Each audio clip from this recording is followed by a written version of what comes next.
Salam sejahtera bagimu, saudara dan saudariku yang terkasih. Pelayanan pastoral di wilayah pedalaman bagi saya sungguh menarik. Mengapa?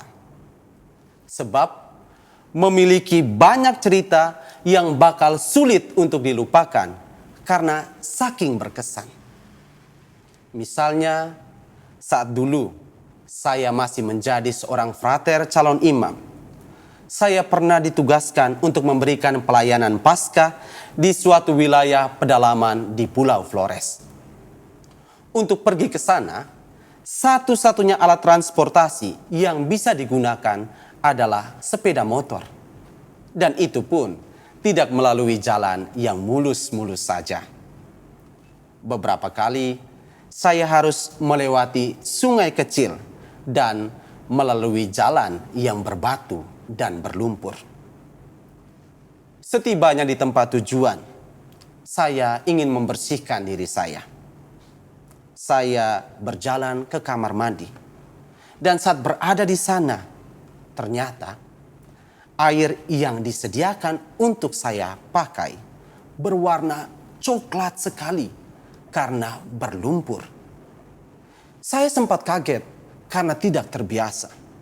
Tetapi saya sadar bahwa inilah yang ada. Dan bukan saatnya untuk saya memilih-milih keadaan. Saya harus beradaptasi. Namun di atas semua kondisi yang sulit itu, saya menemukan keindahan yang sangat luar biasa. Usai mandi, saya dijamu oleh umat dengan makanan yang apa adanya. Tetapi nuansa makan bersama itu penuh dengan kehangatan. Karena ada begitu banyak tawa canda yang terjadi. Seolah-olah kami sudah sering bertemu. Semua lelah pun terbayar karena keramah tamahan dan cinta yang luar biasa dari mereka. Cinta ini pun tetap terus saya rasakan selama saya berada di sana. Sehingga saya merasa bahwa mereka memperlakukan saya seperti anaknya sendiri. Dan tujuan kedatangan saya ke sana bukan untuk memberikan pelayanan, tetapi untuk menyadari sisi lain dari kehidupan yang indah ini. Dari mereka saya belajar bahwa cinta itu dapat mengubah segalanya. Saudara dan saudariku terkasih, hukum cinta kasih. Demikianlah muatan inti Injil hari ini dari Injil Markus bab 12 ayat 28b sampai dengan ayat 34. Yesus mengajarkan cinta kasih sebagai landasan utama dari seluruh peri kehidupan manusia. Tidak ada hukum lain yang lebih utama dari hukum ini. Alhasil, seorang ahli Taurat yang semula mengajukan pertanyaan kepada Yesus tentang hukum utama hanya bisa terpesona dengan jawaban Yesus ini. Ia pun sampai pada kesimpulan bahwa mengasihi Allah dengan totalitas diri dan mengasihi sama seperti mengasihi diri sendiri memiliki kualitas yang jauh lebih tinggi dari semua kurban bakaran dan persembahan. Dari kesimpulannya ini, kita bisa melihat bahwa cinta kasih itu adalah kesempurnaan hukum insani. Cinta kasih membuat hidup manusia lebih indah dan bermakna.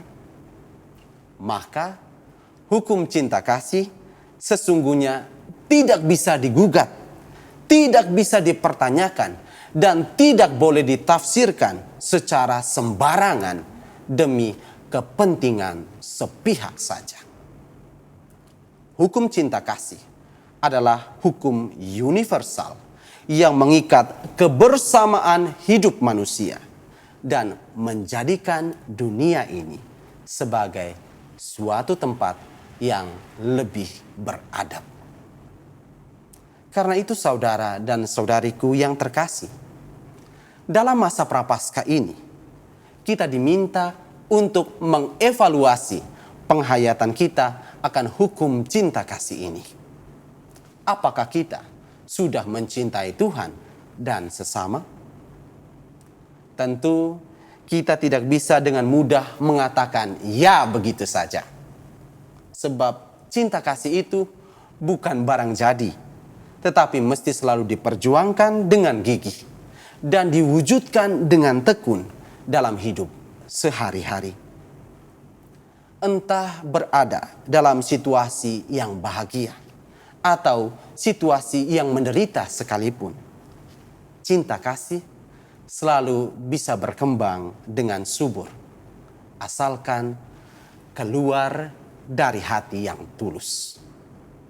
Hati adalah rahim cinta kasih. Hati adalah rumah bagi cinta kasih. Maka mari merawat hati dengan asupan nutrisi dari Allah sendiri, agar kita bisa mengasihi Tuhan dan sesama dengan lebih baik lagi. Ingat, hanya cinta kasih yang membuat segala sesuatu ini menjadi sempurna. Tuhan memberkati.